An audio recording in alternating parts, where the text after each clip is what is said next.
De Cristo Jesus, nosso Senhor, estamos passando aqui nesse dia para ministrar uma palavra de fé e esperança ao teu coração.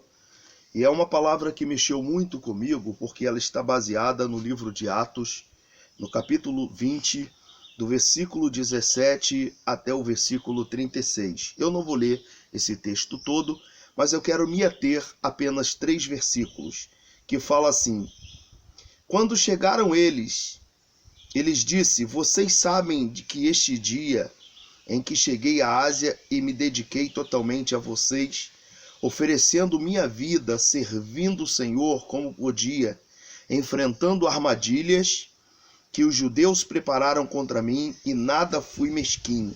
Vocês receberam toda a verdade e encorajamento que precisavam, e ensinei em lugares públicos e nos lugares altos, exortando aos estrangeiros e aos gregos e aos judeus, sem distinção, de uma mudança radical que devia de vida na presença de Deus e uma plena confiança no nosso Senhor Jesus Cristo.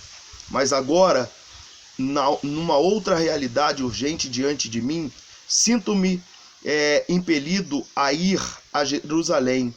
Não sei em absoluto o que irá acontecer quando chegar lá. Só sei que não será um mar de rosas, pois o Espírito Santo me alertou de que me aguardam sofrimentos e prisões. Mas isso pouco me importa. O que mais me importa e me interessa é terminar o que Deus começou, a tarefa que o Senhor Jesus me incumbiu, de fazer que todos os quais e que me encontre tomem conhecimento da extraordinária graça de Deus. Portanto, adeus, vocês não me verão outra vez, nem eu a vocês, como quem tenho trabalhado, tanto proclamando as notícias do inaugurado reino de Deus. Fiz o melhor que pude para vocês. Dei tudo de mim e não escondi nada do que era da vontade de Deus para vocês. Vocês bem sabem que nunca fiz questão de riqueza ou de vestir do bem do melhor.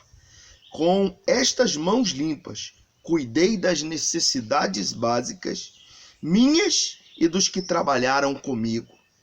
Em tudo que fiz, demonstrei a vocês que é preciso trabalhar a favor dos fracos, não explorá-los, porque vocês não estarão errados se guardarem a lembrança daquilo que o Senhor vos disse. Vocês são mais felizes dando do que recebendo. Depois de falar, o apóstolo Paulo ajoelhou-se, e os outros fizeram o mesmo, e todos oraram, e foi um rio de lágrimas. Muitos abraçaram Paulo, não querendo deixá-lo ir, mas eles sabiam que não iriam vê-lo outra vez, como ele mesmo havia declarado. Com muita dor no coração, eles o acompanharam até o navio. Que palavra extraordinária! Eu fiquei impactado quando li esse texto de Atos capítulo 20, que diz a epígrafe rumo a Jerusalém. Nós sabemos que o apóstolo Paulo, que também era chamado de Saulo, conforme o livro de Atos dos Apóstolos nos diz, em Atos capítulo 13, que Saulo chamado Paulo. Saulo era um homem que tinha um conhecimento, era um poliglota, falava mais de 4 idiomas, era um homem que era doutor da lei, tinha um conhecimento fantástico, servia aos fariseus, e ali, dado o momento, em Atos capítulo 9, Saulo tem um encontro com Cristo. Yeshua Hamashia, Jesus Cristo Messias, aparece para ele e diz: Saulo, Saulo, por que é que me persegues?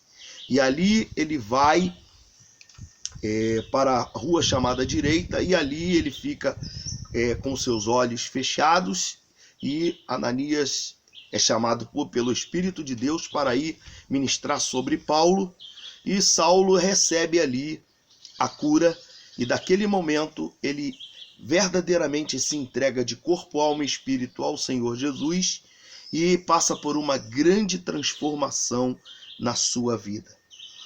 E Saulo, ele sai do contexto onde ele estava ali, passando alguns anos, ele atravessa a Macedônia e ele vai para a Grécia, e depois ele vai à Ásia na sua viagem missionária, e ali Saulo era muito amado, o apóstolo Paulo, né, melhor dizendo, Paulo de Tarso, né, ou Saulo de Tarso, e ali a história narra que Saulo estava ali entre os irmãos, ali da Ásia, mas ele cumpriu o seu chamado e ele foi fazer a vontade de Deus.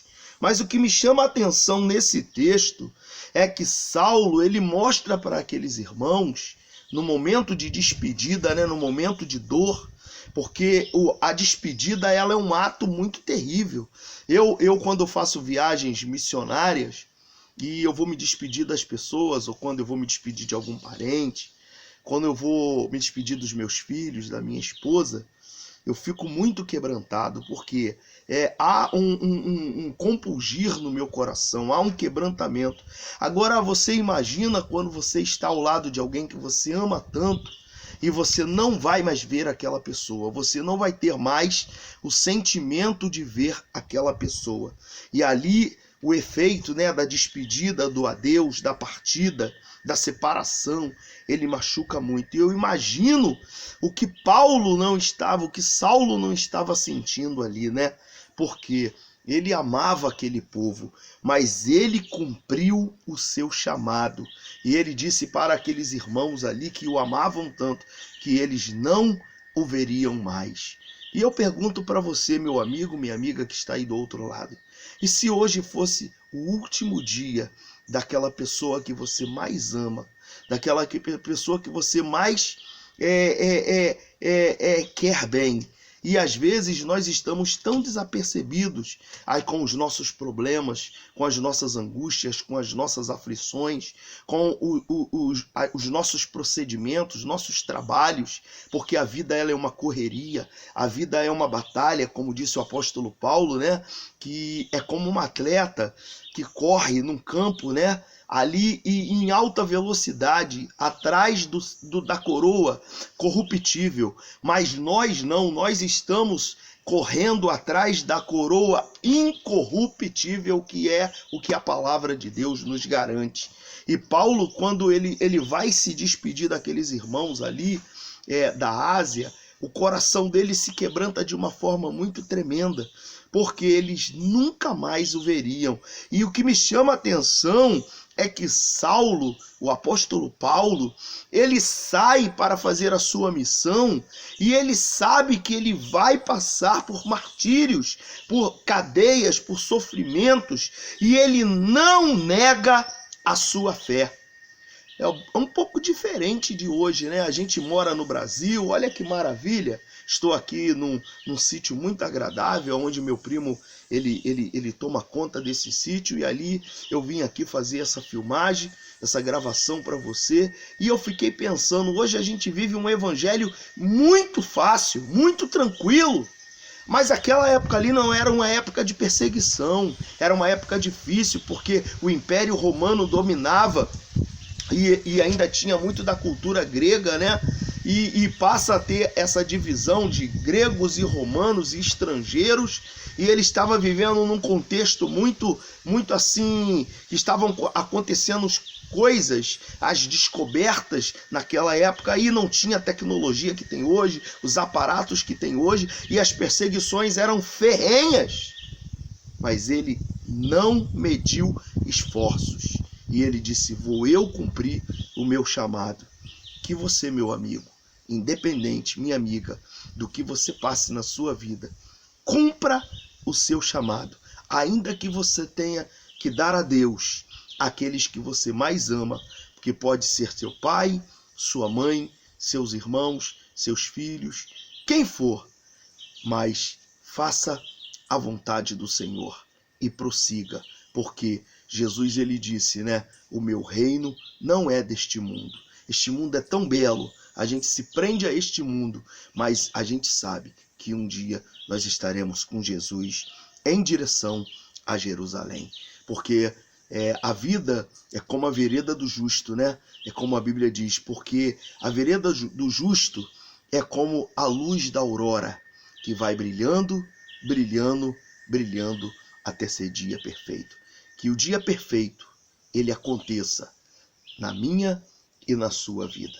Que Deus te abençoe neste dia, em nome de Jesus. Fique com esta palavra de fé e esperança no teu coração. Quem vos fala é o pastor Saulo Mendes, uma voz profética para o mundo. Que Deus te abençoe, em nome de Jesus. Fique na paz. Cumpra o seu chamado. Deus te abençoe em nome de Jesus.